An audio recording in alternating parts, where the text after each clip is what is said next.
네, 예고 보셨죠? 시청자 여러분. 우리가 미 대선과 한국 증시에 대해서 앞으로 아주 면밀한 분석을 통해서 여러분들한테 좀 도움이 될 수 있는 콘텐츠를 제공해 드리도록 하겠습니다. 네, 그렇게 약속드리겠습니다. 네, 기관의 눈입니다. 그 자산운용사 시각에서 시장을 분석하고 자산 배분에 대해서 고민하는 그런 시간입니다. 쿼터백 자산운용의 조홍래 대표 나와 계십니다. 네, 어서 오세요. 네, 안녕하세요.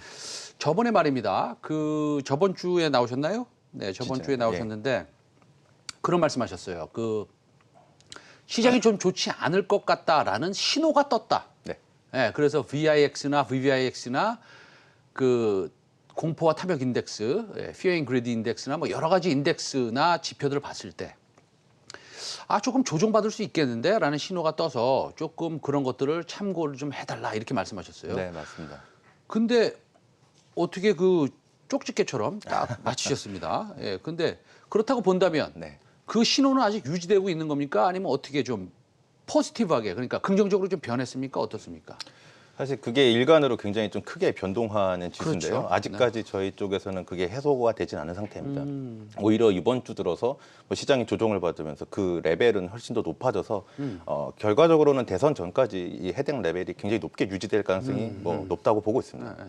제가 저랑 동의 안 하셔도 됩니다. 근데 네. 제가 어저께 말씀드린 게 뭐였냐면 네. 이런 얘기를 한번 해봤어요.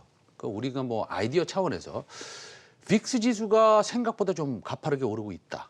변동성 지수라고 말씀을 드리는 겁니다. 미국에. 그런데 나는 이 빅스 지수를 사실은 트럼프 대통령의 불복하는 그 불복 지수로 이름을 좀 바꾸고 싶다. 불복의 가능성이 높아지면 높아질수록 빅스 지수가 지금 미리 반영을 하면서 지금 가고 있다라는 그런 느낌을 말씀드렸는데 그 느낌에 대해서는 어떻게 생각하세요? 그 부분도 충분히 저희 쪽에서 동의하는 바입니다. 저희가 최근에 변동성이 높아지고 있는 여러 가지 원인들이 있을 텐데 그 중에서 이제 말씀 주셨던 것처럼 결과에 대한 불확실성도 있겠지만 결과가 제시된 이후에 이것에 대해 불복에 대한 얘기가 나올 수 있다. 이 부분을 미리 반영하고 있는 것 같습니다. 예, 알겠습니다. 그러면 최근 여러 가지 불확실성 요소 때문에 글로벌 증시도 안 좋았고 우리나라 코스닥은 너무 안 좋았습니다. 예, 코로나도 문제지만 코로나가 문제가 많이 되는 것 같아요. 근데 네. 예, 프랑스는 4만 명이 일일 확진됐다가 뭐 2만 7천 명 됐다가 뭐 다시 4만 명 됐다고 그러는데 미국 같은 경우에는 뭐 8만 명, 7만 명 이렇게 나오고 있는데 근데 백악관에서 뭐라고 얘기했냐면 이거를 뭐 막을 수 없다. 뭐 잘 모르겠다라는 이상한 어투로 시장을 굉장히 어지럽힌 적이 있습니다. 그냥 3일 전인가 그런데요. 그런데 이 코로나를 그럼 차치하고 나서요.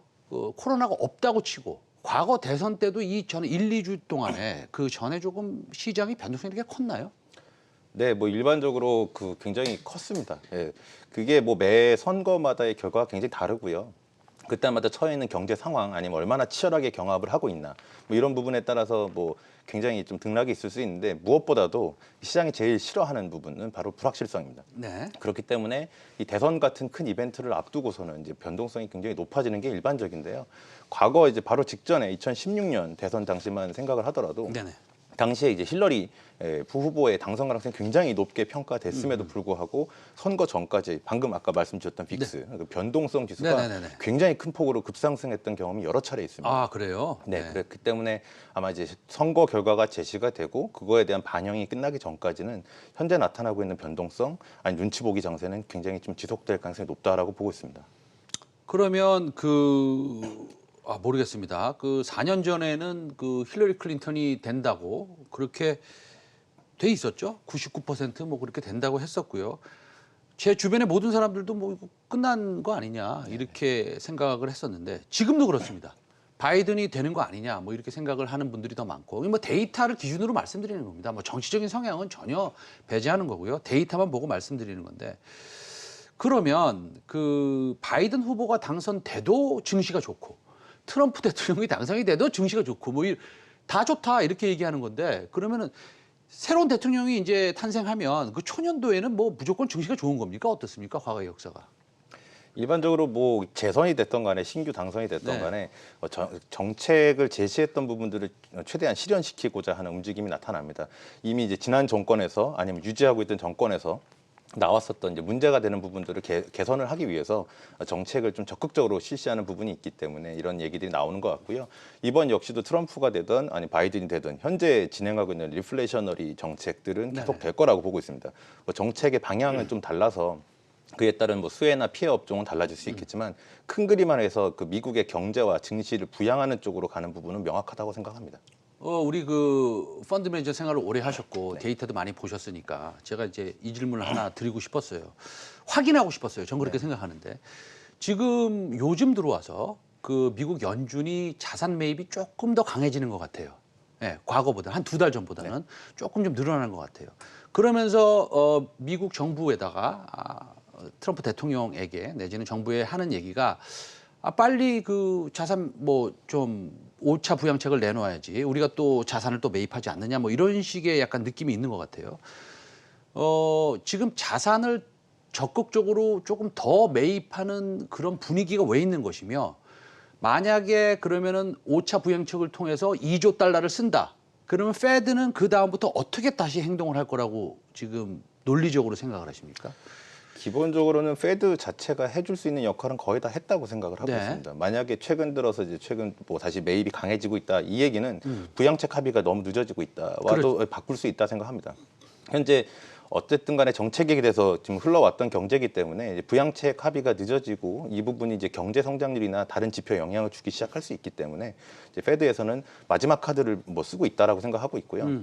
결국은 정책이라는 게 결국 통화 정책만으로는 뭐 이루어질 수 없기 때문에 이제 그 공을 재정이 받아서 이제 진행해야 되는 것이 아닌가라고 하고 있고 선거 이후에 역시나 통화 정책은 사실상 크게 기대할 수 있는 부분은 없다고 생각을 하고요. 오히려 바이든 당선 이후에는 금리는 상승 쪽에 가까워질 거라 생각하기 때문에 재정이 나서줘야 된다라는 입장을 페드가 보여주고 있다 생각합니다. 그렇죠. 이제 페드는 우리는 할 일 다 했다. 이제 공은 너희한테 넘어왔으니 일단 돈을 만들어 놓은 걸 좀 써라. 예, 그러는데 안 쓰고 있죠. 예, 안 쓰고 있습니다. 쓰겠죠. 대선 이후에. 예, 쓸 거라고 봅니다. 반드시. 그러면 다시 바이든과 트럼프 대통령 관련해서 대선 결과가 어떻게 될지 모르지만 그 각각의 그 대통령별로 이렇게 본인이 좀 이렇게 푸시하는 그런 산업들이 있지 않습니까? 예. 그래서 어떻게 해야 됩니까? 이런 산업들을 어떻게 좀 구분을 해야 됩니까? 아니면은 그냥 실적 좋은 거 그냥 가지고 있을까요? 어떻게 해야 됩니까? 기본적으로는 뭐 실적 펀더멘탈이 굉장히 뒷받침되는 것들을 선별해서 가지고 가시는 게 제일 좋은데 워낙 양 진영이 추구하고자 하는 정책 방향이 극명하게 갈리기 때문에 아무래도 선거 직후에는 수혜 업종과 피해 업종의 흐름이 차별화될 거라고 생각을 합니다. 네. 특히나 이제 바이든 같은 경우는 흔히 알고 계신 것처럼 녹색 성장에서 친환경 에너지 아까 OCI도 나왔었는데요. 그런 쪽에 관련된 업종들이 좀 수혜를 받거나 아니면 대규모 인프라 관련된 업종들이 수혜를 받을 가능성이 좀 있습니다.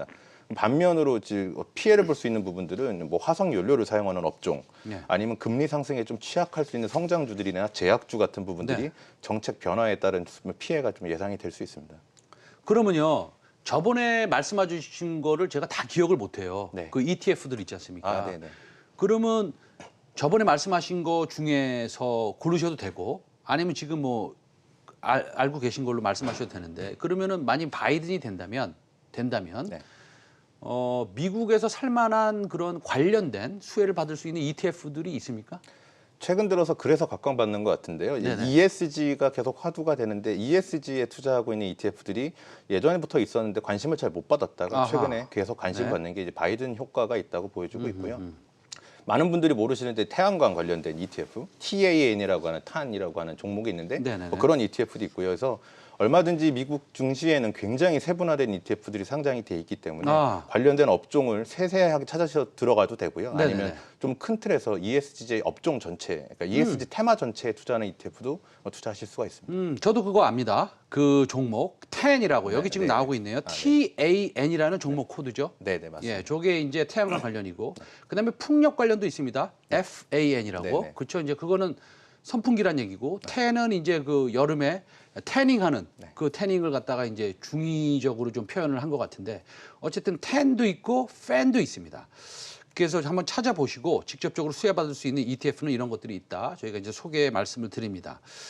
지금 그 제가 서두에 말씀드린다시피 그 미국에서 지금 그 확진자가 7, 8만 믿어지지 않습니다. 그리고 혹시 알 수 없지만 한 일주일이나 열흘이 지나면 10만이 될 수도 있지 않습니까? 미국은 지금 아주 타이트하게 컨트롤 안 하는 것 같으니까.